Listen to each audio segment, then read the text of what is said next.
Hey guys, it's Tim from Pro Wrestling Unlimited, as we're here with another Monday Night Raw review. This was the final Monday Night Raw leading into this weekend's WrestleMania event. Learned a lot of things about WrestleMania this week. Well, learned a lot today. A lot we didn't learn about. But Nick, what's going on? What is going on, guys? Welcome to the show. I'm very fucking sick. I have a huge migraine, but happy to be here today. Always late opening up chat, so I never know who's actually in here. So I got to stall for another about maybe 10 to 13 seconds. And the good. PlayStation Guru is here. Awesome. Hi Hi, guys. How you doing? My fault we were late, having to deal with some stuff. But anyways, Fight him. so Monday Night Raw tonight wasn't a bad show. We learned a lot of things for WrestleMania. We learned stuff before Raw we went on the air for Access, which is pretty dope. Oh, heck yeah. That's awesome. And there's things we didn't learn tonight that we thought we would learn for WrestleMania. So let's just run it down. So the show started off with Jonathan Coachman in the ring, and he was like, all right, I'm going to hold a Q&A segment with the two teams that are facing off in the mixed tag team match, Team McMahon versus Team Rousey. So he introduces Stephanie McMahon, and then Triple H comes out. Then he introduces Kurt Angle, and then Ronda comes out. And you got Coach, he's on this big old pedestal. It almost like they were trying to set it up like a UFC press conference type thing where Coach was in the middle of the pedestal. There was tables on either side, one team on one side, one team on the other. And he was like, we're going to answer some questions from social media. I'm like, where'd you get these damn questions? Because they never even asked for questions. They just randomly found some stuff on social media. Anyways, so before Coach can even ask a question, Rousey asked Triple H. No, where was it? Triple H asked Kurt, hey, was this worth it? And before Kurt can even talk, Ronda interrupts and goes, wait, I want to know why you guys double-crossed me. You were two-faced. You were all nice when you wanted to sign me, but you had ulterior motives. And Stephanie That's was basically... That's called literally all of high school. That's what it is. Stephanie was basically like, we don't have to answer that question. My husband asked a question first. Answer his question. No, I asked first. You gotta go second. Right. And Rousey said that she understood the format and wanted an answer. Stephanie was like, no, I asked. Hunter asked first. Angle was like, I got this one. He said, because she's Ronda frickin' Rousey. That's why I've got her back. And the crowd went nuts. He said that she's a former UFC champion. And Stephanie and Triple H laughed about that. And she's and she could fucking time travel. I guess. Kurt also I would want to be on her side if she could time travel. Kurt also said that she's also an Olympic medalist. Triple H said he said that they had to build an entire division just for Ronda Rousey, which isn't true. They just brought in a bunch of women all at once, and Rousey ended up being the one that rose to the top. The person they did build an entire division for was Chris Cyborg, because she was bigger than everybody else. Anyways, that's a completely different story. Literally a murderer. Yeah. But apparently I've heard she's, like, super sweet and really, like, cool and nice. Oh, I'd imagine. Anyways.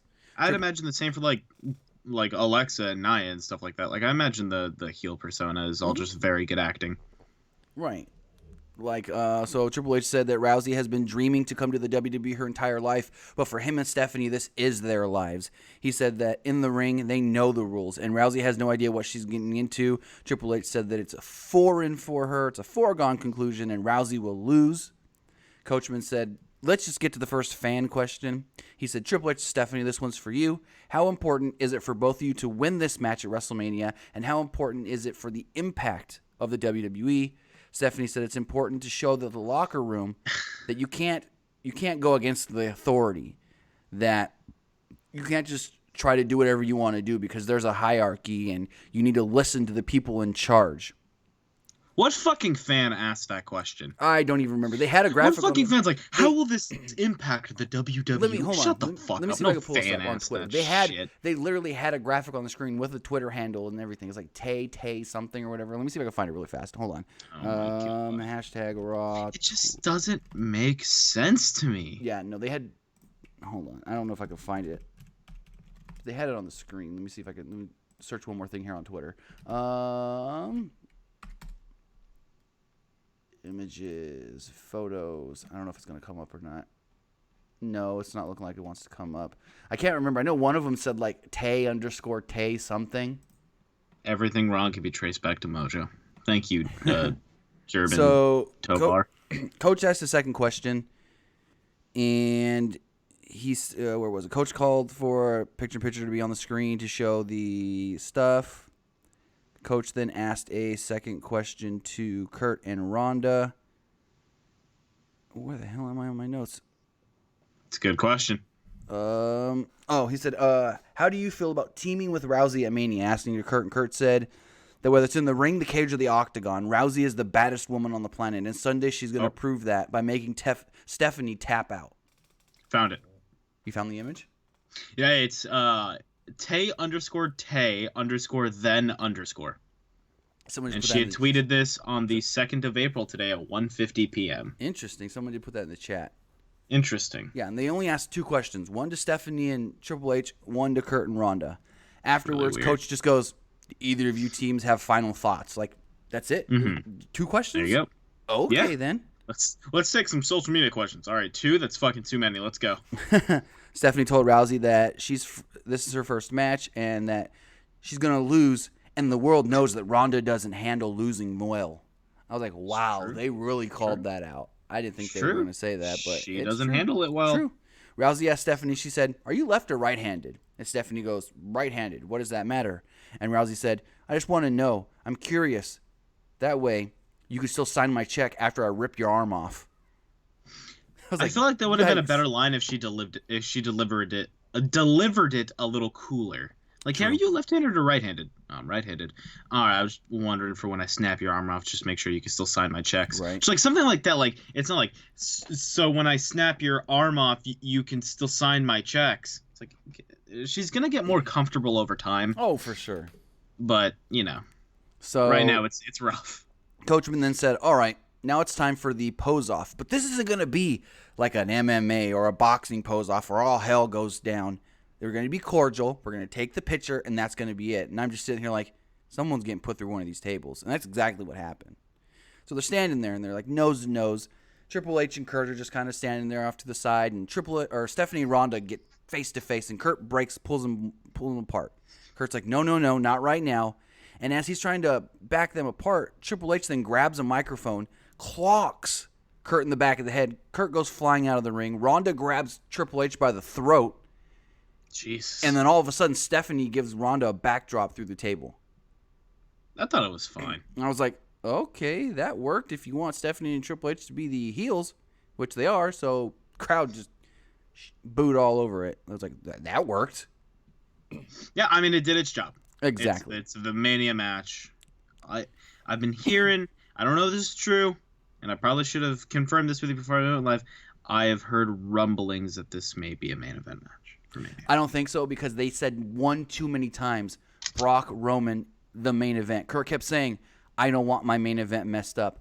Paul, don't say anything to piss off Roman to mess up my main event. And then he even told Roman, don't go out there and get over emotional or whatever to mess up my main event and cause something to make this match not happen on Sunday. So Kurt kept calling. Well, I think when he said my main event, I think he meant for the night. Like main event of the night. Well, I think it's gonna. I think the Universal title match goes on last. I'd imagine it does, but fuck, could you imagine how cool it would be? Let's put it this way: I think if Cena Taker doesn't happen, then AJ Knocko's on last. Oh, that's not even gonna happen at all. Dude, I don't know. I think Vince knows, like, man, if people don't get this, they're gonna be fucking pissed. No, they're gonna get it, but they're not gonna get it last. No, I think WrestleMania is gonna end with Roman Reigns standing tall with the Universal title, just like WrestleMania 32. Probably. All right, so next we had a match that went way too long, almost 10 minutes. It was Bayley versus Sonya Deville. They're giving the not page of Absolution. They're giving both of them a lot of time in the ring, and I as not fantastic as they are, I can appreciate the fact that they're improving and they're giving them more time in the ring. And I think that's what it is. They're putting them in there with girls like Bayley and Sasha. They're not just throwing them in there with like a Dana Brooke or an Alicia Fox. Putting them in there with Bayley and Sasha, giving them time to learn. Exactly. And you know what? I more than appreciate the fact that they're also willing to be like, look, we're going to give you a 10-minute match. And they're going to go, fuck, okay, let's do it. Right. And then they're out there and they're learning with Bailey, and I think even Bailey's probably learning some stuff from them too. Probably. So And that's kind of stuff that I can appreciate. And you also got Paige out there, who I don't know if she does this, but maybe Paige is out there watching the whole match, and then afterwards she can take Mandy and Sonya to the back and be like, "Hey, here's what you did good. Here's what you did bad. Improve on this," because that's what Paige can be. Somebody that can really help them dissect their matches. Exactly, coach. And I like it a lot. I think it's perfect. Right. So early on in the match, Bailey kicked out of an Oklahoma roll. It's my favorite name for a move. They had a ragged match with some missed spots early. Bailey got the majority of the offense as they built spots around a side headlock early. They did show a couple times the woman's trophy at ringside that literally just stupid. It literally just had like some trophy you would get in like middle school soccer on top of it with some ribbons on the side. Yeah, like, oh, it's a woman's, you got to put ribbons on it. Yeah, it looks fucking stupid. So at the end, Bailey kicked out of a roll-up and pinned Sonya with a schoolgirl cradle of her own. Not much really happened in this 10-minute match. After the match, Absolution jumped in the ring to beat down Bailey. Beat her down for about a minute and a half before Sasha ran out and make the save. She made the save, and then Sasha stands there and she's like, "Bailey, raise my hand." And I'm like, well, if Sasha ain't the heel, then what the f? Because Sasha was super heel here. She's like, "Bailey, I saved you. Now you raise my hand." And Bailey's like, "Why should I raise your hand? Are you kidding me?" And she's just yelling at Bailey, "Bailey, I came out here and I saved you from a beatdown. You need to raise my hand." So Bailey just decked her. Bailey wasn't having any of it. And as Bailey Bailey's getting a little bit of an edge. Yeah. And I can appreciate that. She's getting a real bit of an edge. So Bailey decks her. The two start brawling in the ring, and then Absolution jumps in and take advantage, beat them both down. There you go. Rose and DeVille ran back in and, yeah, just left them laying. There wasn't really much to it then. Richard Hoffman is absolutely correct. It's uterus, the trophy. It's what it looks like. It looks like a straight-up uterus. Basically. They then played a video package with numbers talking about Asuka's undefeated streak. They then showed the Instagram post of Mrs. Baby announcement saying that the birth of Monroe Sky Mizanin. What a lovely family. I'm telling you, I think the middle name is based off of the Sky Network that plays the WWE Network. Anyways, we then had a 20-something minute match. All right, Richard Hoffman, get the fuck out of here. Whoa. See what he said? I do now. All right. I waited to time out just so you could see it. Oh, God. Let's do it. All right, so we had like family. It was like 21 minute match or so. Seth Rollins and Finn Balor, great match, and I loved Miz on commentary. Miz was like he was like kind of trying to be heel, but at the same time be babyface because he kept just bringing up his kid the whole time. It's hard. I'd imagine it's hard to not bring up your kid and guys. Just You can tell that this is what they've told him to do, and he did it well. He was just like, "I got the best baby ever. She doesn't cry, and she sleeps when she's supposed to, and it's super easy." He's like, "And I loved it." He's like, "And I loved it when she was crying when she was first born. I grabbed her, and boom, she just instantly stopped crying." It was great. I'd imagine, like, in the same way that you like high schoolers get when they get a new girlfriend, like all they want to do is talk about it. I feel like that's what the Miz is doing, and I really like it a lot because it's showing a little bit of realness behind the Miz. Because Graves was like, "Are we getting a new Miz here? Are you changing Miz?" He's like, "Becoming a father has really shown me some things, and I'm going to show my daughter what it means to be a champion." It was great. So, like I said, match went about 22 minutes.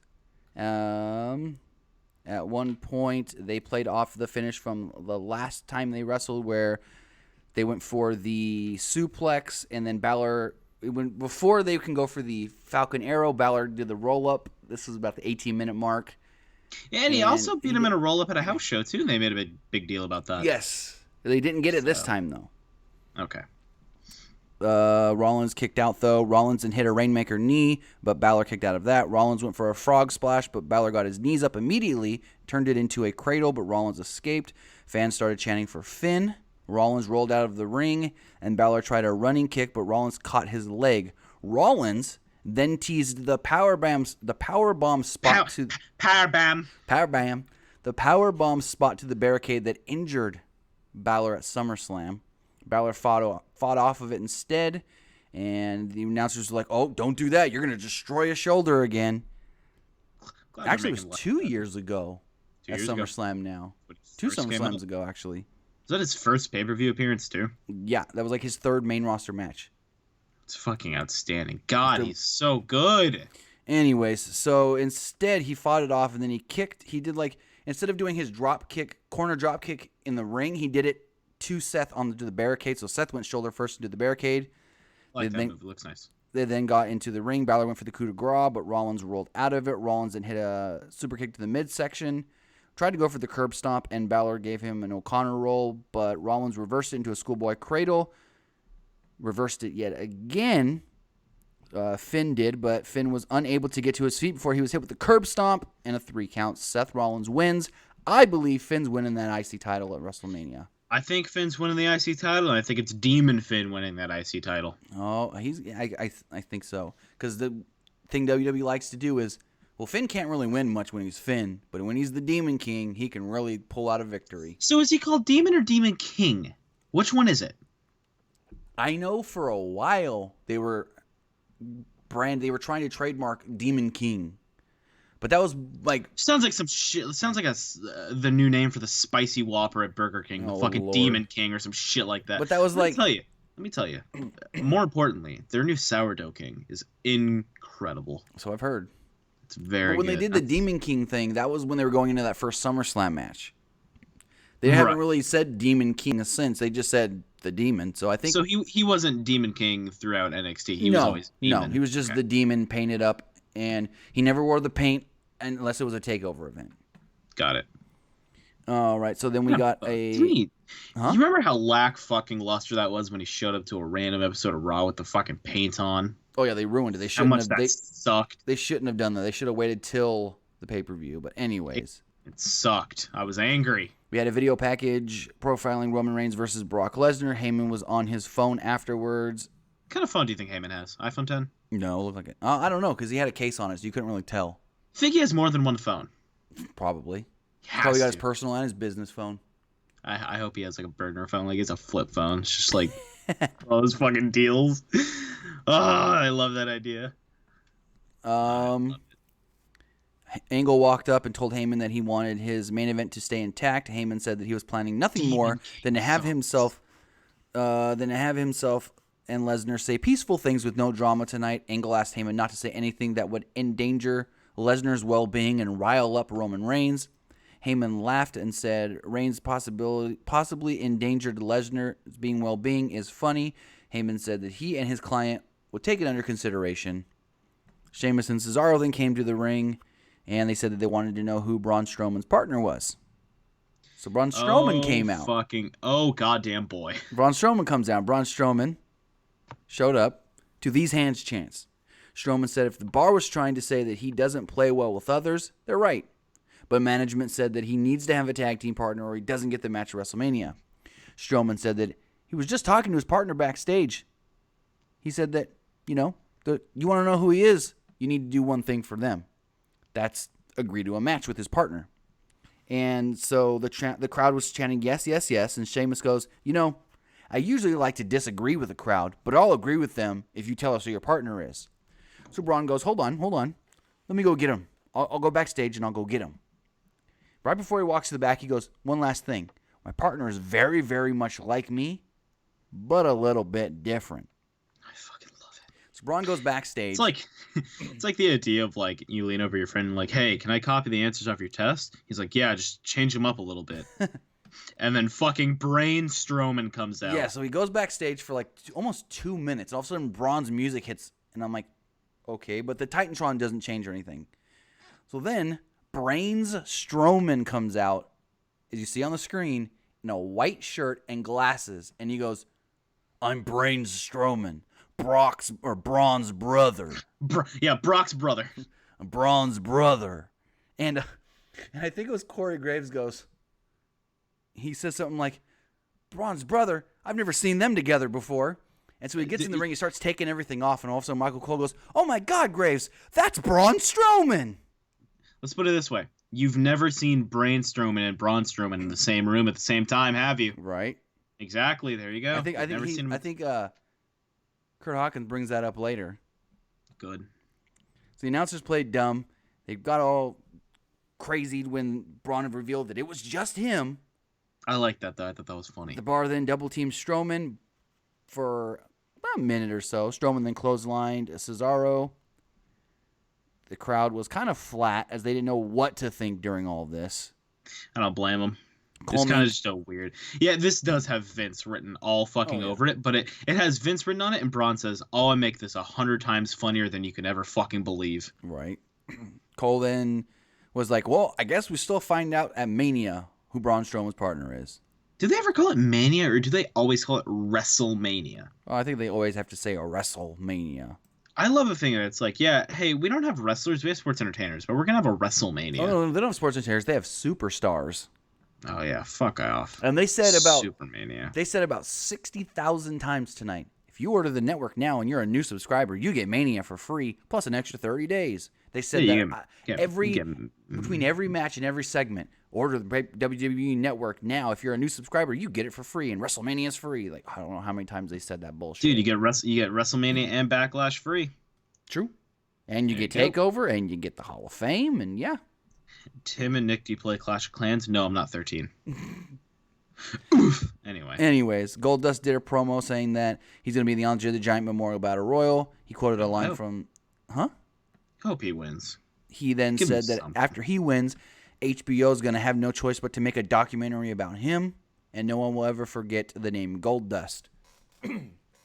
Matt Hardy then popped up and said and cut a promo on Goldust, saying that he will be the one to honor the memory of the Celestial Spirit number 8 and win the Battle Royal. Hardy and Goldust was the next match up. It was about a 3-minute match. Hardy hit the side effect for a 2 count and then tried a twist of fate.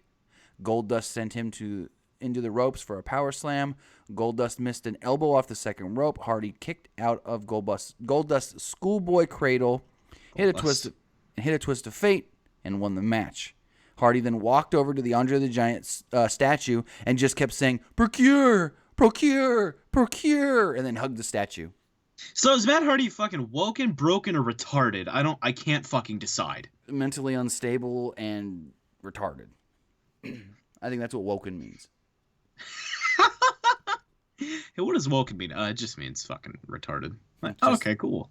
Yeah. Alexa Bliss and Mickie James did a cell phone promo backstage. Bliss said I love cell phone promos. Bliss said that she tried to take a selfie like this with Nia one time and it broke her phone. It's fucked up. Mickie goes, yeah, because Nia's got a face for radio. A little bit of story time. When I was in 10th grade, I interned at the Bay Area's only FM sports talk radio station, 95.7 The Game. It was for my high school's graduation requirement. And at the end of it, my mentor had to give me basically a analysis. And he goes, you did a real good job, man. You've got the face for radio. And I go, oh, thank you. And I shook his hand, and I left, and I sat on the train, and I called my dad because I was getting near the train stop. And I was like, hey. He goes, yeah, how'd it go? And I go, yeah, he told me I had the face for radio. He goes, that's kind of mean. I go, what do you mean? He's like, he's called you ugly. And I was like, oh. Didn't know what it meant. Now look what we do. Basically radio. Yeah. Why do you think I rarely show my face? Bliss then said after she beats Nia Jax, Jax was going to be nothing more than a blubbering in her blubber. That's fucking rough, man. Then had John Cena come out. Oh my God, was this horrible. Crowd was anti-Cena. Shocking. Then they started chanting for Undertaker. Okay, let me ask you a question. Were they anti-Cena or were they anti-No Taker? I think it was a little bit of both. You know what I mean? Like, they're not booing because it's Cena, they're booing because there's no Taker. Well, he did the whole John Cena sucks when he comes out, but that's normal. And then they were just booing. So I don't know if maybe they were just because of the Undertaker thing. Right.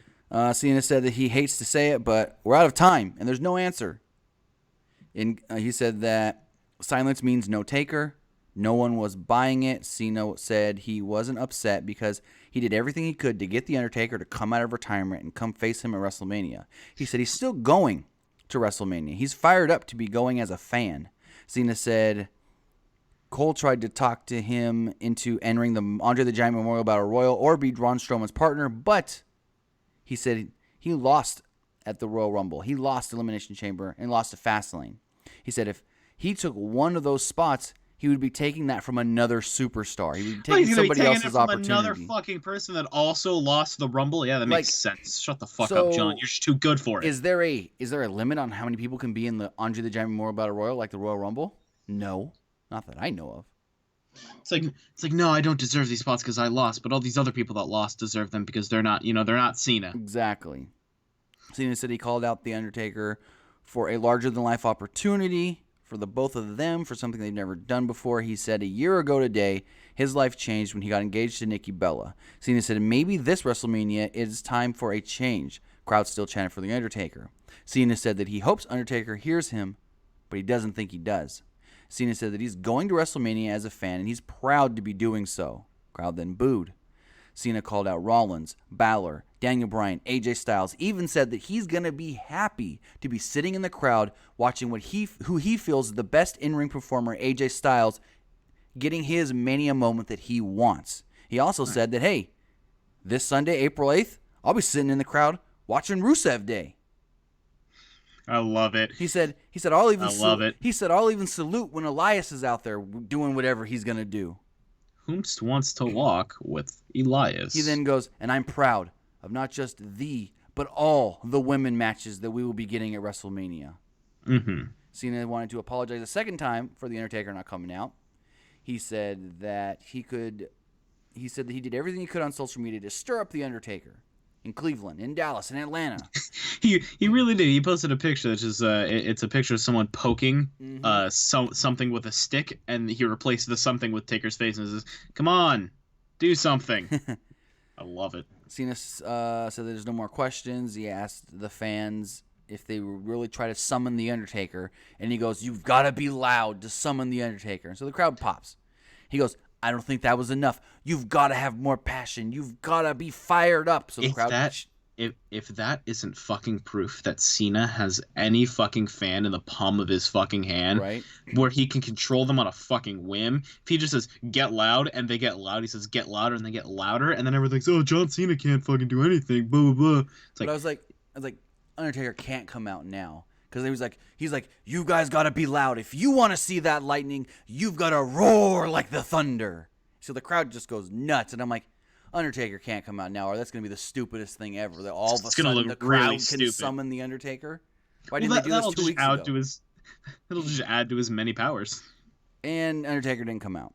Shocking. Cena then goes, you know what? Undertaker may have left his hat in the ring last year, but he's left his balls at home. His music hits, and he walks off. Here's the thing. Cena looks like such a wimp. Not a wimp, a loser. He's like, Cena's the bully calling out the nerd, and the nerd's like, I got homework to do. I don't want to fight you. Can you leave me alone? And Cena's like, come on, fight me. And Taker's just like, I want to hang out with my wife. Yesterday was Easter. I just want to enjoy time with my wife. Tim, how was your Easter, by the way? Mine was good. Undertaker's daughter got a little hurt, though. I saw on Sean McCool's Instagram. Ouch. She got hurt. Look for Easter eggs. Though the caption I like was, you should have seen how they looked. I loved it. How was your Easter? It was good. What'd I do? My dad barbecued some ribs. My brother and his lady came over. Had some ribs, some mac and cheese, and I watched some baseball. It was pretty nice. Sweet. Yes, sir. So, Kurt Angle met with Roman Reigns backstage. Angle said that he already had one WrestleMania match not happening with Cena and The Undertaker, and then said that I think that's off the cards, and I don't want another one to be off the cards. So they're really playing up that there's going to be no Undertaker. Mm-hmm. Angle said that he talked to Heyman, and he told him that Brock wouldn't do anything to provoke Reigns, and Reigns should stay in the back and just listen to Lesnar's interview tonight. Stay in the back. Reigns questioned whether Lesnar was even there, and Kurt goes, I promise you, he's here. And Roman then said, well, if he's here, then I'm not just staying back here. He said that he has a lot of respect for Angle, but he's willing to hear Heyman out. He said, but Heyman has given him everything and he wants to hear it for himself. He doesn't want to disrespect anybody, but he will confront Lesnar. Reigns told Angle to take his peace treaty back to the pawn shop where he hooked his gold medals. Oof. That was he kind of fumbled through it, but I got the importance of what he said. Right. So Elias comes out, does his little deal. Elias said that this was the last stop on the road to WrestleMania in a dump called Atlanta. Oof. He said that they can go to a city that actually matters, and after tonight, he's got the performance of a lifetime set for WrestleMania. He asked everybody for silence. Silence your cell phones. Silence your mouths. Shut up. And then he was interrupted by Heath Slater and Rhino was wearing a shirt that said, "I walk with Slater." Good. When is that going to be on the shop? Michael Cole and Corey Graves were going back and forth basically the whole match about the T-shirt, and they were like, well, what's that T-shirt all about? He had to have had it made, and who had it made? Was it Slater? Was it Rhino? I was like, who cares about the T-shirt that Rhino's wearing? Match only went a minute, and Elias pinned Slater with a drift away. Here's the thing. Yeah. I just thought of one of my favorite jokes. When people say, put your cell phones on vibrate. Mm-hmm. This comedian comes up on stage. He's like, hello, just want to ask you guys if you could put your cell phones on vibrate and your vibrators to cell phone mode. And it's just real funny to me. I don't think Elias should do a segment with The Rock, though. I've heard that it's because if they do a verbal jousting, no matter how good Elias is, no one's gonna fucking beat The Rock in a verbal joust. No. And then that's just gonna ruin Elias. But then you have the other people there be like, no, it'll give Elias the rub for Rock allowing to work with him. But let's put it this way. It will only give Elias the rub if The Rock literally plays a fucking song with him and doesn't give him a fucking rock bottom. Oh, they'll probably get it. It'll probably be WrestleMania 32, 6-second match. Exactly. It's fucking stupid. So Elias fucking deserves so much more than just yeah. being treated like fucking an afterthought. Basically. So then Strowman's walking backstage, and Kurt Hawkins comes up in a shirt that I want that says, "Pick me, Braun." I need to buy it. Hawkins said, I saw your brother Brains. I know you guys can't be in the same place at the same time, so why don't you pick me as your partner? Strowman asked what Hawkins' win-loss record was. Hawkins says, it wasn't great, but that's where Strowman comes in. Hey, what's your win-loss record? Look, it could be better, but that's not the point of this conversation, bro. Basically. He said, if you pick me, Richard, get the fuck out of my stream. What? Die. Anyways. He said, if you pick me, it would help break my streak. Strowman then said, you know what? Here's your big break, and he literally threw him through a wall. Good. And there's this random guy standing in the room on the other side of the wall, and he's just literally froze, not moving. It's like maybe if I don't move, the fucking dinosaur that is Braun Strowman won't fucking see me and consume me. Like, I want to know if this guy knew that Hawkins was going to go through this wall, or if the guy literally didn't know. Because it was weird, because the guy's in there, and from where the camera was, it literally looked like all the lights were off in this room. This guy was just in a dark room by himself. Okay, then he probably knew. So I'm thinking maybe he knew. But why would it be in? Then again, I spent a lot of time at a dark room on my own doing, backstage things at a wrestling show. Don't worry about what I'm doing. Anyways, I'm doing it, but just know that I'm doing it. Then for some reason, Asuka wrestled on Raw in a tag team match where she teamed with Dana Brooke against Mickie James and Alexa Bliss. Yeah, that's pretty fucking stupid. Like, she teamed with Dana Brooke? That was the most random thing ever. And Corey Graves kept going, what did Dana Brooke have to do to convince Asuka to be her tag team partner tonight? What kind of things did she have to trick her into? Nice. Dana Brooke basically worked the entire match. Getting beat up by Mickie and Alexa. A lot of it was Mickie and Dana. Finally, Asuka got tagged in at the same time as Alexa Bliss. Alexa Bliss. They went for a couple minutes before Mickie finally tagged herself back in, and Mickie was tapped out with the Asuka lock. There you go. Mickie did hit a pretty sweet Mick kick, super kick, right to Asuka's face, though. Like, it was the perfect super kick. You know what the announcer should say when she goes for the Mick kick? Huh? Can I get a Mick kick too? voice. I don't know if I'm laughing for what too. you said or because your voice cracked. A little bit of both. Can I get a McPick too? I fucking love McDonald's. Anyways, after the match, James and Bliss jumped Asuka. Dana Brooke tried to run in, but she got taken down as well. They then gave her the double DDT. Nia Jackson ran in for the save. As she was getting into the ring, Alexa and Mickey both tried to bail. Didn't work, though, because Alexa was grabbed by her hair. James tried to come back in and save Alexa Bliss, but it didn't work.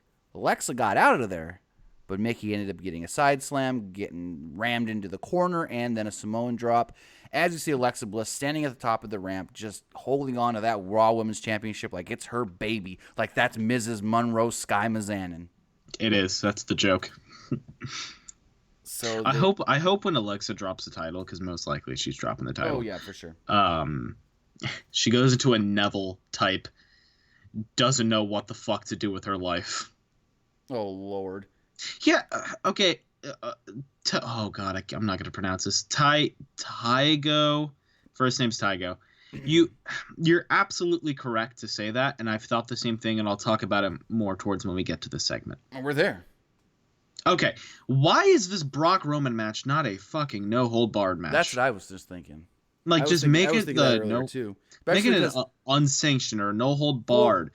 It can't be unsanctioned, but it can be no hold barred because if you think about it, every time those two are in the ring together, somebody grabs a chair. Tim, someone wants to do a SmackDown review right now.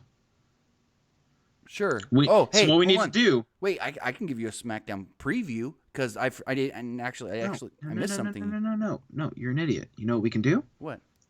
We talk to Rhonda. We get her time traveling powers. We travel time into the future. Watch SmackDown. Travel back here and let them know.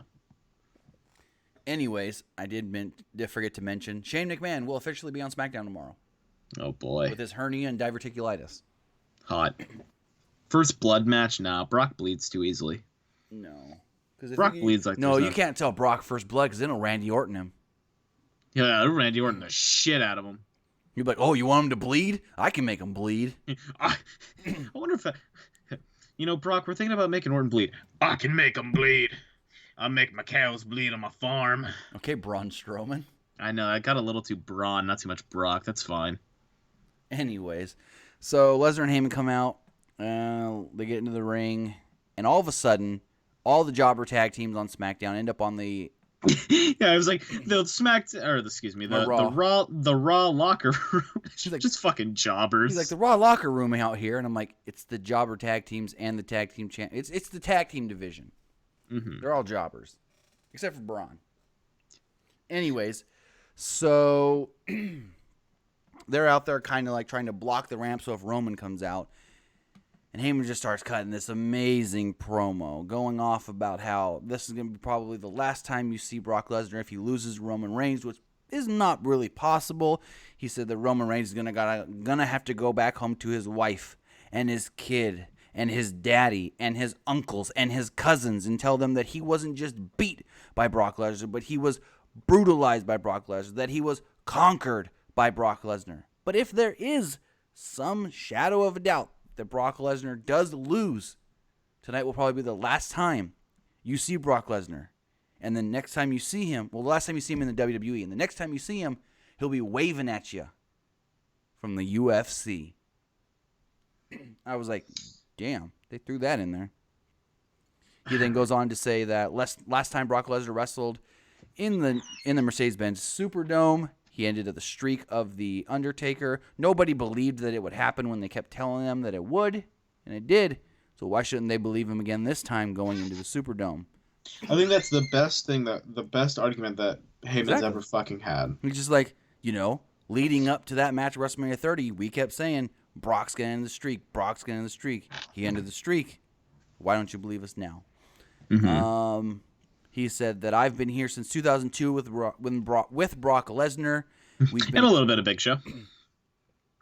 Yeah. Big Show inducting Mark Henry to the Hall of Fame. Anyway.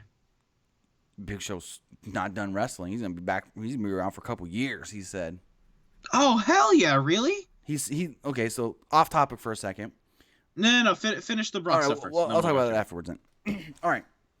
So he said the mystique that Lesnar looks at the fans and thinks that they're not worthy.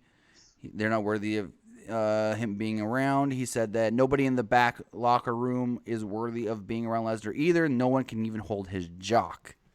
Nice. He said that there's nothing that the big dog can do. Big dog. And the truth is that Reigns is nothing more than Lesnar's bitch. Bum bum. Roman then comes out, and he tries to come down the ramp, and they all get in his way. He tries to walk to the right, they shift to the right. Tries to walk to the left, they shift to the left. These motherfuckers parted like the goddamn Red Sea. Well, then he basically was like, all you full-timers are going to protect that part-time bastard? Think about it. Think about what he just said about all of you. And then all of a sudden, Cesaro starts mouthing something to Sheamus. And then he starts mouthing something to Titus. And then they start talking behind them. And all of a sudden, they just, part of the sea. Like murder. Roman comes down, and Brock's like, let's go. Let's go. You don't want to get in here with me. So Roman runs in, and they go at it for a minute. And then Brock gets out of the ring. Can I sum this up for you? Yeah. Brock comes in with a chair, 5 Superman punches, and F5. Good night. Yeah. And Brock got out of the ring, and Heyman was just like, look, one F5 keeps him down. There's no way you can lose. Yeah, if that didn't set up the whole he's definitely kicking out of an F5. Oh, yeah. And the last 6 months hadn't done that shit too. But that was Raw. Now, on the Big Show thing really fast. Yeah, so Big Show was at the New York Stock Exchange this morning. He rang the opening bell, and then they interviewed him. And one of the girls that was doing the interview, I think there was like 2 or 3 different people there with him, but one of the girls was like, so there's rumors that you're retiring. And Big Show just laughs. He goes, the rumors, they're false. I'm not retiring. Back in January, I actually signed a brand new multi-year contract, and I am not stopping anytime soon. I love it. So thank God. I mean, he's in the best shape. He basically said he's in the best shape since before he was in WCW. Good. He said it before. Big Show deserves the fucking world, man. He deserves everything. He's just such a class guy. Love it. Also, I forgot to mention, they announced the 3 matches for the kickoff show. Nick was pretty heated about this. Look, we're going to have a tournament of the greatest, quick, high-flying, hard-hitting, athletic wrestlers in the world. And then we're going to put you on the fucking pre-show. So with that, I guess you guys can tell what Nick just said. The Cruiserweight title match is going to be on the WrestleMania kickoff pre-show, as well as the Andre the Giant Memorial Battle Royal and the Women's WrestleMania Battle Royal. Those will be the 3 matches on the 2-hour kickoff show. They didn't really say what order they would go in. I guess maybe Battle Royal, Cruiserweight title match, Battle Royal, or maybe Battle Royal title match. I don't know exactly the order. They didn't say that. If you go by the order that they announced it, it would be men's Battle Royal, women's Battle Royal, Cruiserweight title match.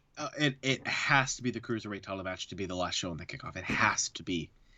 That's the only thing I would say go for that because... You know what? Okay. Well, because fine. How about this? Wait. Because think about it. If that Cruiserweight title match is going to be as good as people are expecting, that second hour is going to air on the USA Network. So you have that match on the USA Network, and then people will be like, ooh, that was cool. Maybe I'll get the WWE Network to see more of this. That's my argument. Right. So... Sam the Man, this is absolutely a worthy fucking match. This Cruiserweight title match is something that once 205 Live got rejuvenated and people started to realize, holy fuck, this isn't just a fucking Enzo show. This isn't just a shitty show on Tuesdays. This is a real legitimate show.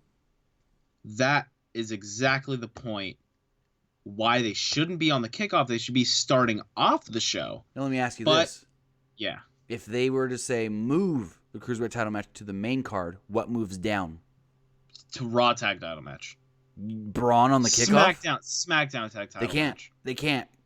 The whole build to this match is the Usos haven't been on the main card before, and they're going to wrestle on the main card this year. United States title match. Orton on the kickoff? Yep. Oh, and Rusev?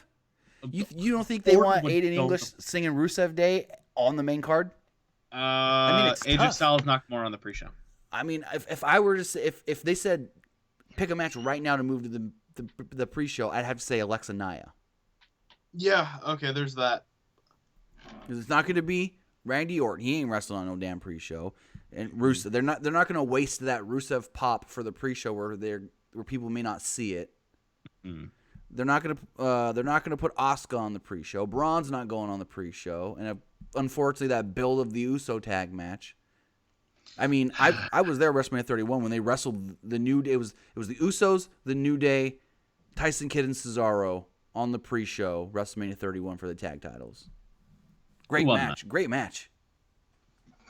Well, guys, thank you so much for tuning in to this edition of the Monday Night Raw review for April 2nd, 2018. You can follow me on Twitter at PWU_Armstrong. You can follow us on Twitter at PWUnlimited, Facebook, facebook.com/ProWrestlingULTD, and right here on YouTube and Instagram, just search Pro Wrestling Unlimited.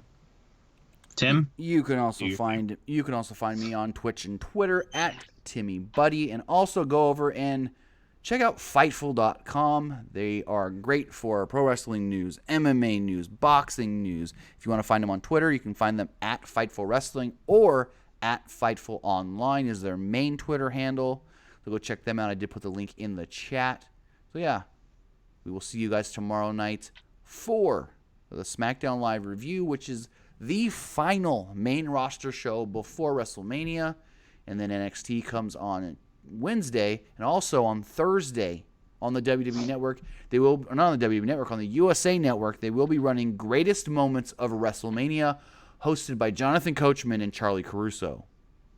There you guys go. Thank you so much for tuning in. I have been Nick, and just so you guys know, our Twitch is PWUnlimited. Yes. See you guys later on. Have a good one. Bye.